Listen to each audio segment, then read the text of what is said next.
Martin, talk to me about mortgages and equity release and the advice that you can give to people in their lives on those kind of situations. With regards to buying a property, obviously the most daunting thing is a first-time buyer or a first-time seller. So a first-time buyer, they normally come in, couples normally, sitting, holding hands, completely terrified entering into this big financial commitment. And let's face it, other than children and getting married, it's probably the biggest financial commitment of our lives, isn't it? So it's of paramount importance that they get the right advice. Again, people will just go to the bank because they have a relationship with the bank, but the bank's not always going to offer the best deal. The lender, the building society, they may have some direct products, but next door may have even better. Income multiples come into it, loan to values come into it, types of property, etc. And the varying types of schemes, whether they're trackers, fixed, discounts, etc., etc. It's not necessarily a minefield, but it's getting the right advice and the right product for them.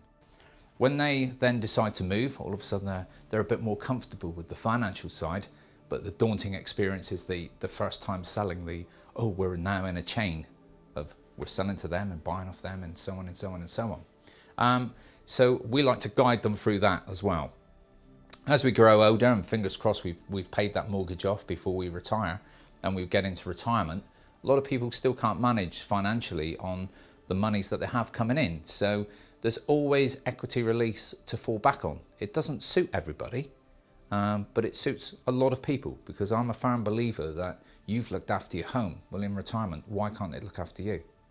And we just don't sit down with the individuals who, let's say, are going to be elderly clients anyway, and just discuss it and go through the application with them. I like to keep their sons and daughters involved, and in some cases grandchildren, because there's always that issue of, oh, I want to leave something to the children, etc.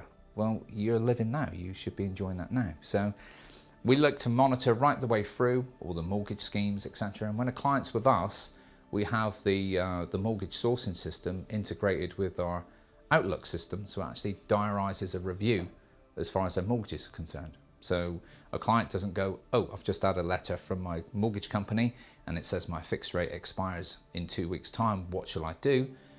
We've already looked at it 6 weeks beforehand. So we know what they're going to offer could be the best deal, or there could be something else on the marketplace. Equity release can actually be used to mitigate inheritance tax.